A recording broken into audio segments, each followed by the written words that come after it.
Welcome to the student अड्डा। आज हम इस वीडियो में जानेंगे लघुत्तम समापवर्त निकालना, वो भी भाग विधि से। लघुत्तम समापवर्त किसे कहते हैं, पहले ये हम जान लेंगे, फिर उसके बाद हम भाग विधि द्वारा निकालेंगे। हम देख लेंगे लघुत्तम समापवर्त की परिभाषा। वह छोटी से छोटी संख्या जो दी गई दो या दो से अधिक संख्याओं में से पूर्णतः विभाजित हो, उसे दी गई संख्याओं का लघुत्तम समापवर्त कहलाता है। मतलब लघुत्तम समापवर्त में छोटी से छोटी संख्याओं पूर्णतः विभाजित कर देता है, तो उसे हम लघुत्तम समापवर्त कहते हैं। लघुत्तम समापवर्त को हम संक्षेप में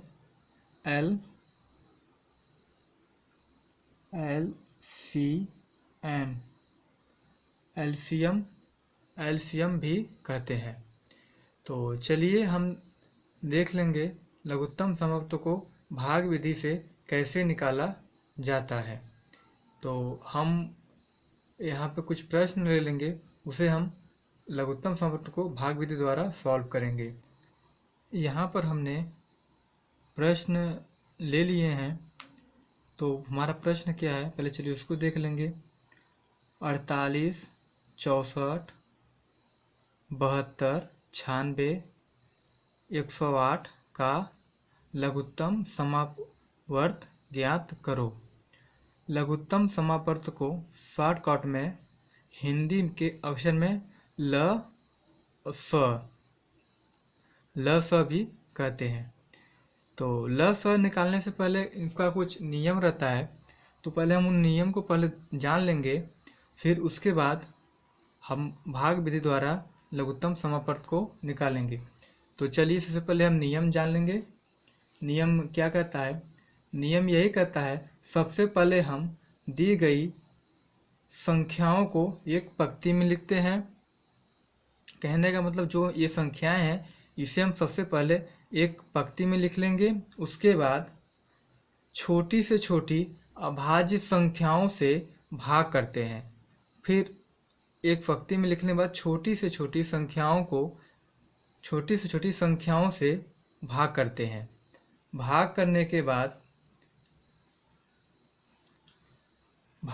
के बाद जब तक प्रत्येक संख्या के नीचे भागफल 1 नहीं आता, तब तक हम भाग करते रहेंगे। कहने का मतलब कि 48, 64, 72, 96 और 108 के नीचे जब तक हमारा 1 नहीं आता, तब तक हम भाग करते रहेंगे। फिर सभी अभाज्य भाजकों का गुणनफल ज्ञात करते हैं। जो हमारा बाएं साइड में अभाज्य संख्याएं यहाँ पे आएंगी, उसका हम गुणनफल ज्ञात करेंगे। तो चलिए सबसे पहले हम इसको पंक्ति में लिख ले रहे हैं। हमने ये प्रश्न अपना पंक्ति में बना लिया है।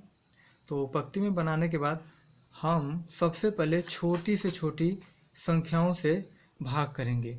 छोटी से छोटी संख्याओं से भाग करेंगे, तो सबसे छोटी संख्याएं हमारी 2 है, तो सबसे पहले हम 2 से भाग करेंगे। इसको 2 का भाग करेंगे 48 में, तो हमारे यहाँ पे 24 आएगा।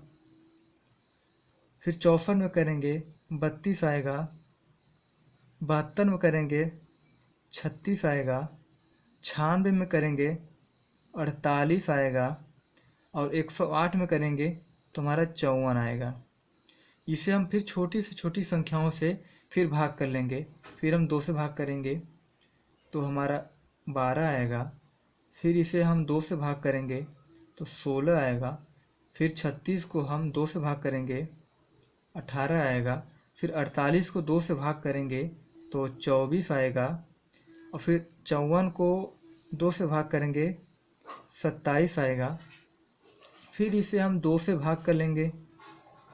2 से भाग करेंगे 12 को तो 6 आएगा। 16 को करेंगे तो 8 आएगा।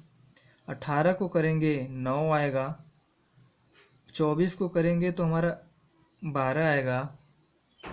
फिर 27 को करेंगे 2 से भाग, तो 27 2 के पहाड़े में नहीं आता, तो हम 27 को सेम का सेम ऐसे ही लिख लेंगे।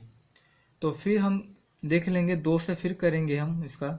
अगर 2 से करेंगे तो 2 तिहाई 6 होता है, 3 बार हो गया हमारा।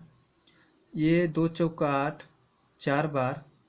9 2 के पहाड़े में नहीं आता तो हमने सेम 9 उतार लेंगे।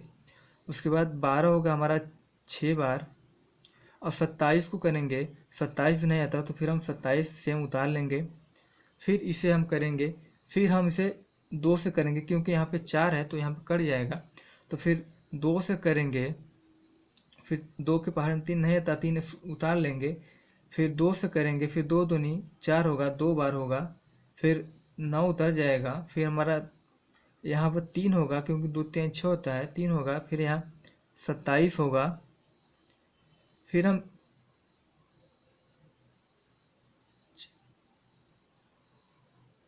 हम इसे 2 से करेंगे तो 3 सेम हो जाएगा, 2 एक कम 2। अब ये हमारा 64 है, उसके नीचे 1 आ चुका है। तो अब इसको हम भाग नहीं करेंगे क्योंकि भाग 1 नीचे आ गया है, तो इसको हम ऐसे छोड़ देंगे। अब इसको एक हमारा ऐसे काउंटिंग ही चलता रहेगा। तो फिर हम इसे 9 उतार लेंगे, फिर यहाँ पर 3 उतार लेंगे, फिर यहाँ पर हम 27 उतार लेंगे। फिर अब इसे हम देखेंगे किससे कट रहा है, 2 से तो कोई नहीं कटेगा, फिर 3 से काटेंगे इसको हम। 3 एक कम 3 हो गया हमारा, 1 सेम उतर जाएगा। 3 त्रिका 9, 3 हो जाएगा। 3 एक कम 3 यहाँ हो जाएगा। 9 त्रिक 27, 9 बार चला गया। फिर इसे हम 3 से करेंगे, फिर 1 यहाँ उतर जाएगा, फिर 1 यहाँ हो जाएगा। 3 एक कम 3 यहाँ हो गया, फिर 1 यहाँ उतर गया। 3 त्रिका 9, 3 यहाँ हो जाएगा। फिर इसे हम 3 से करेंगे, 3 एक कम 3 हो गया। 1 यहाँ उतर गया, 1 यहाँ उतर गया, 1 यहाँ उतर गया और 1 यहाँ उतर गया। अब हम इन सब भाजकों का हम सब गुणनखंड कर लेंगे। तो चलिए गुणनखंड कर ले रहे हैं। हमारा हो गया 2 गुणे 2 गुणे 2 गुणे 2 गुणे 2 गुणे 2 3 गुणे 3 गुणे 3। तो इसका हम गुणनखंड कर लेंगे, बराबर कर लेंगे। तो इसका हम गुणनखंड कर ले रहे हैं। अब इसका हम इससे गुणनखंड करेंगे। 2 दूनी 4, 4 दूनी 8, 8 दूनी 16, 16 दूनी 32, 32 दूनी 64, 64 का हम 3 से गुणा करेंगे तो हमें 192 प्राप्त होगा।